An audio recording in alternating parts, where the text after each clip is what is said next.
महाराज जी, मंदिर और महंतों के पास आने वालों की अपूर्व वृद्धि हुई है। मंदिर जाने वालों की और संतों महंतों के पास जाने वालों की अपूर्व वृद्धि हुई है, जो पहले देखा नहीं गया। ऐसे में महाराज जी, क्या इसे देखकर हम त्रेता युग की भक्ति लौटने का संकेत माना जा सकता है?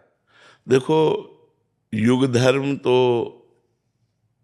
अपना प्रभाव दिखा के रहता है। ये तो भगवान की कृपा से प्रकाशित हुआ है। जैसे इस समय तो त्रेता युग तो नहीं, पर त्रेता युग जैसा, जैसे माँ तो नहीं पर माँ जैसी है रे। युग तो कलयुग ही चल रहा है, पर संतों का और भगवान के भक्तों का प्रताप जब उदय होता है तो वो युग धर्म में भी वो सतयुग और त्रेता को ला देता है।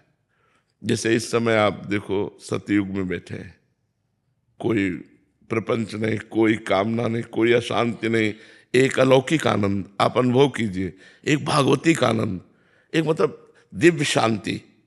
ये सतयुग की है। कलयुग में होते हैं ये भी। तो साधु समागम, भगवान के भक्तों का जो प्रेम, उससे प्रभावित होकर भगवान जो अपना प्रकाश करते हैं, ये प्रकाश भगवान का ही है, किसी व्यक्ति का नहीं है। तो भगवान प्रकाश करते हैं, तो भगवान सत्य है, तो सत प्रकाश होता है। तो उसी में सतयुग का प्रभाव दिखाई देता है। नाम जप, नाम कीर्तन, भगवत कथा, भगवत वार्ता, ये सब सत्य है। तो इसी से सतयुग है। और कलयुग में जहाँ शराब पी जाती है, मांस खाया जाता है, व्यभिचार किया जाता है, जुआ खेला जाता है, चोरी, हिंसा, घूस, इस तरह के व्यवहार होते हैं, वहाँ कलयुग का प्रभाव होता है। तो इस समय जो प्रभाव दिखाई दे रहा है वो भगवान का प्रभाव है। हम भी आश्चर्यचकित है कि कलयुग में ऐसी प्राणियों की श्रद्धा, जिसे आश्चर्यमयी श्रद्धा कहते हैं, वो आश्चर्यमयी श्रद्धा लोगों में प्रकाशित हो रही। ये भगवान की कृपा है और ये आगे चलकर नहीं रहेगी। क्योंकि जैसे जैसे कलयुग का प्रभाव बढ़ेगा वैसे वैसे दबती चली जाएगी। पीछे नहीं थी, मुगलों का राज्य था, पीछे नहीं थी। ये बीच का जो अभी समय आया है, ये बहुत अच्छा समय आया है। इस समय अपने को भगवान की आराधना करने की बड़ी अनुकूलता है। आगे चलकर समय आएगा जो अनुकूल नहीं रहेगा। अभी अपना कल्याण कर लीजिए, नहीं धीरे धीरे धीरे धीरे। जैसे पहले मोबाइल नहीं था तो क्या सब लोगों का काम नहीं चलता था? क्या सबका काम चलता था? और मोबाइल से बड़ी सुविधाएं भी हुई तो बड़ी दुविधाएं भी हो गई, बड़ी परेशानियां भी मोल ले ली। जैसे बच्चे गेम खेलने लगे, पैसे लगाने लगे, गंदी बातें देखने लगे, गंदे सीरियल देखने लगे, उससे गंदी विचार, निगेटिव विचार, धर्म रहित विचार जो हमारे समाज में वायरल की तरह फैल गए। नहीं, वायरस की तरह नहीं फैल गए। छोटे छोटे बच्चों में गंदी बातें। एक 12 वर्ष का बच्चा यहाँ बैठ करके बोल रहा था, मुझे बचा लीजिए। हमको आपको क्या हो गया? बोले मैं गंदी बात का शिकार हो चुका हूँ। आप कितने साल के हैं? बोले 12 वर्ष के।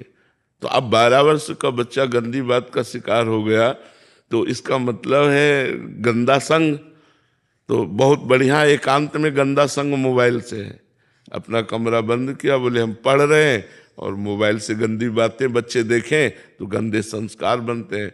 अब वो बच्चे जिनका 12-13 वर्ष में गंदे संस्कारों द्वारा निगेटिव विचार परिपक्व हो रहा है, वो आगे चलकर क्या कर पाएंगे? साधना कहाँ हो पाएगी?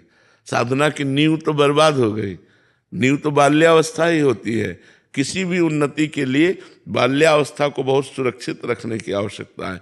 परिपक्व अवस्था जब तक 25 वर्ष की ना हो जाए तब तक बहुत सावधानी से रहना चाहिए। ये नींव है, जिंदगी के महल की ये नींव है बाल्यावस्था।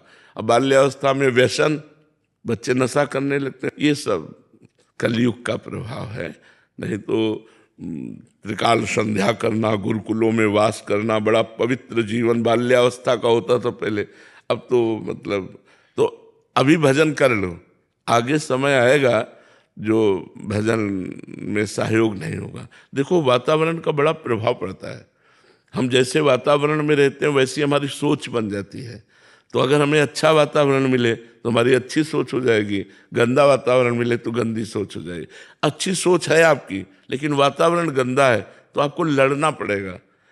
आपको लड़ना पड़ेगा अपनी सोच को बचाए रखने के लिए, अपनी सोच को बढ़ाने के लिए वातावरण की बहुत आवश्यकता होती है। कलयुग में वातावरण मिलना बहुत कठिन है।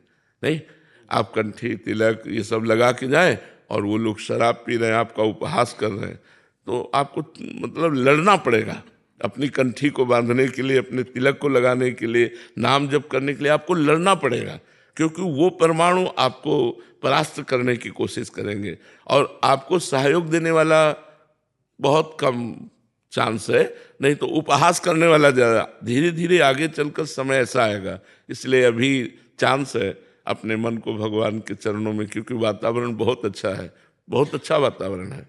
तो हमारा इस समय जो वातावरण चल रहा है बड़ा धार्मिक और बड़ा भागवतिक वातावरण है, हम लोगों को बड़ा सपोर्ट है, तो इसलिए खूब बढ़िया भजन का अवसर, भजन कीजिए। विश्वास जी वाराणसी से।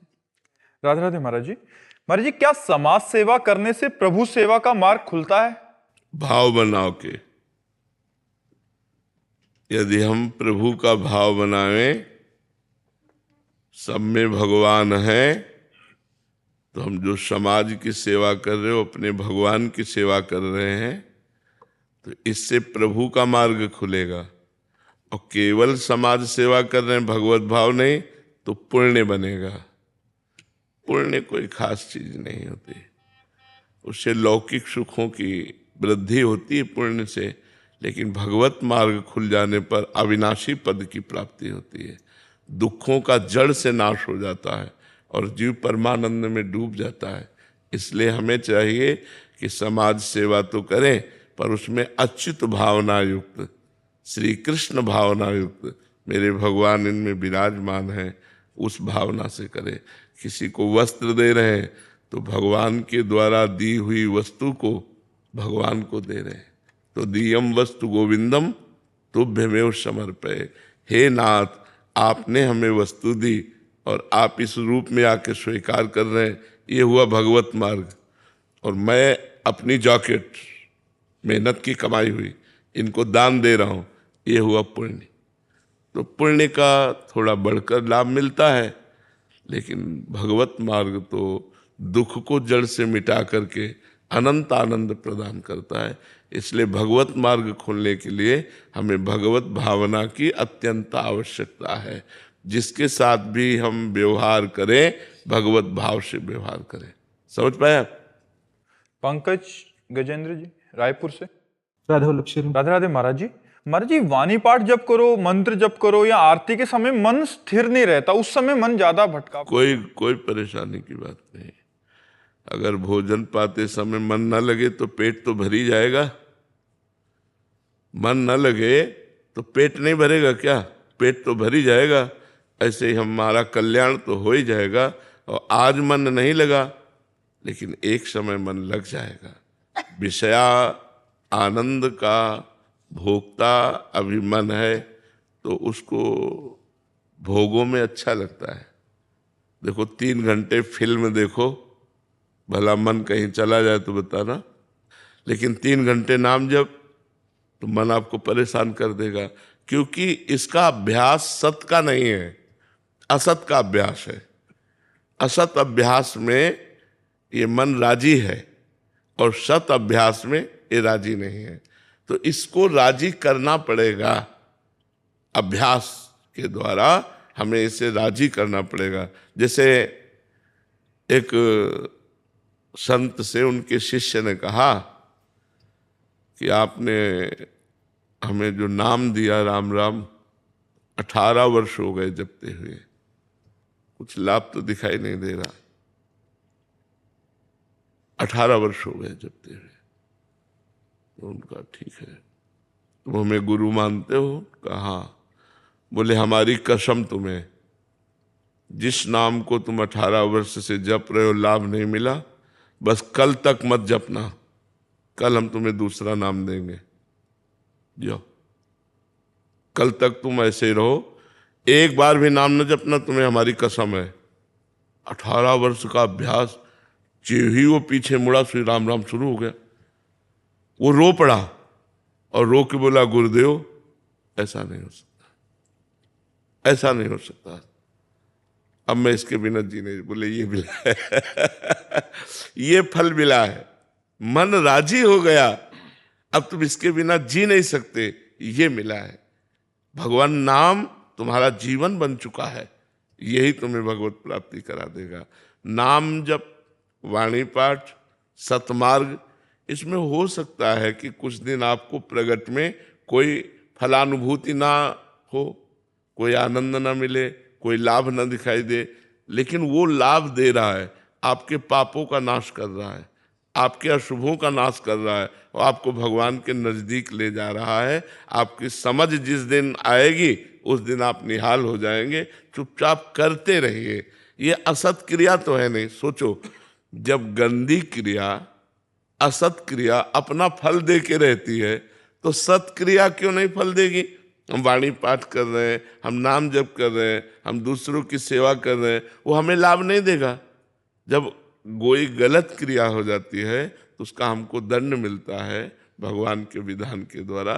तो जब अच्छी क्रिया हम कर रहे हैं तो उसका फल क्यों नहीं मिलेगा? तो हमें विश्वास करना चाहिए, मन लगे या ना लगे, हम वाणी पाठ करते हैं, नाम जप करते हैं, भगवत कथा सुनते हैं, भगवत चर्चा करते हैं, नाम कीर्तन करते हैं, इसका फल अवश्य मिलेगा। समय पर इंतजार करो, समय पर इंतजार करो। प्रियंका जी मुंबई से। श्री हरिवंश महाराज जी। महाराज जी, सेवक वाणी के तीसरे प्रकरण में श्रीहित नाम प्रताप यश में लिखा है कि साधक को अपने रसिकाचार्य से निष्ठापूर्वक ये प्रश्न पूछना चाहिए कि श्री हरिवंश धर्म का अनुसरण करने वाले साधक को किस प्रकार के आचरण करने चाहिए और कौन से वो पुण्य कर्म है जिनको करने से श्री हरिवंश की शरण प्राप्त होती है। महाराज जी, इसमें मतलब ये प्रश्न का उत्तर क्या है? महाराज, प्रश्न का उत्तर ये, सब चराचर जगत को हित स्वरूप मानकर, प्रेम स्वरूप मान करके, सुख देवे को चावचित, सब सो हित निष्काम, या सुधर्म हरिवंश को नाम गिरा विश्राम। महाप्रभु ने, हरिवंश महाप्रभु ने एक दोहे में अपने धर्म को वर्णन किया। सब सो हित, सबसे प्यार करो, लेकिन निष्काम मति, उसके बदले में कुछ चाहो मत। जिससे हम सुख पहुंचा रहे हैं, तो जिसे हम किसी को पानी भी पिलाते हैं तो लगता है कभी हमको भी अवसर आने पर ये, नहीं तो धन्यवाद तो दे ही देगा, थैंक यू तो बोल देगा। इतनी आशा रहती है कि अगर हम किसी का थोड़ा भी हित करें तो पलट करके वो थोड़ी कृतज्ञता तो प्रकट करे, लेकिन हमको इतना भी नहीं चाहना। सब सोहित निष्काम मति, बिल्कुल कोई कामना नहीं। हम बिल्कुल कामना नहीं, नेकी कर दरिया में डाल। हम आपको हित करते हैं, आपको सुख पहुंचाते हैं, बदले में आपसे कुछ नहीं, ये हमारा धर्म है। सुख देवे को चावचित, सबसो हित निष्काम। सुख देवे, सबको सुख प्रदान करूं, लेकिन किसी से सुख चाहूं नहीं, ये हमारा धर्म है। जो हित धर्म है, जिस धर्म के हम साधु हैं, हमारे धर्म में है सबको सुख पहुंचाओ, लेकिन बदले में कुछ मत चाहो। और श्री धाम वृंदावन का आश्रय और वास स्वीकार करो, और मुख में राधा वल्लभ का नाम और हृदय में राधा वल्लभ का ध्यान ये धारण करो। सबसो हित निष्काम मति, श्री वृंदावन विश्राम, श्री राधा वल्लभ लाल को हृदय ध्यान मुख नाम। बोले अब ये कैसे होगा? ये कैसे हो सकता है कि सबको सुख पहुंचाए बदले में सुख न चाहे? तो बोले तन ही राख सत्संग में, सत्संग में पहुंचाओ अपने शरीर को, साधु संग में, तो वहां तुम्हें ज्ञान प्राप्त होगा। जब तुम्हें विवेक प्राप्त होगा तब तुम दूसरों को सुख पहुंचाओगे। कि आपको सुख पहुंचाया मानो अपने राधा वल्लभ लाल को सुख पहुंचाया, आपको सुख पहुंचाया मतलब राधा वल्लभ लाल। तो अपने प्यारे को सुख पहुंचाने से बदले में कुछ थोड़ी चाह जाता है, वो सुखी है ये देखकर हमको सुख होता है। अपने प्यारे को सुख पहुंचाया, जैसे माँ अपने बच्चे को अच्छे अच्छे पदार्थ खवा रही है, तो उससे पूछो तुम क्यों खवा रही हो? मेरा बेटा है, तुम्हें क्या सुख मिल रहा है? ये खा रहा है, पी रहा है, ये देख के सुख मिल रहा है। और थोड़ा दूध और पियो ना, वो और छोटे बच्चे दूध और पी, जबरदस्ती हो थोड़ा दूध, क्योंकि उसको तसल्ली होती है, अच्छे से दूध पी लिया।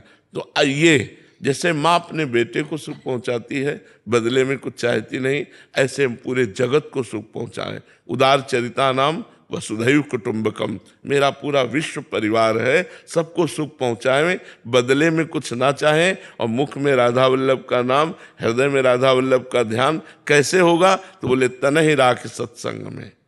जब तुम सत्संग में बैठोगे, साधु समागम करोगे, तो मन ही प्रेम रस भयो, तब मन प्रेम में जाएगा, और ये क्रिया प्रेम से होती है। सुख चाहत हरिवंश हित, कृष्ण कल्प तरुषेव। यदि तुम सुख चाहते हो, परम सुख चाहते हो, तो कृष्ण रूपी कल्प तरु का सेवन करो। प्रणत कामदम पद्मजार्चितम धरणि मंडनम ध्येयमापदी। भगवान श्री कृष्ण के चरणारविंद ऐसे हैं कि जो उनमें प्रणत हो जाए तो उसकी कामनाओं की पूर्ति कर देते। प्रणत कामदम पद्मजार्चितम, स्वयं लक्ष्मी जी जिन चरणों की पूजा करती है वो चरणारविंद है।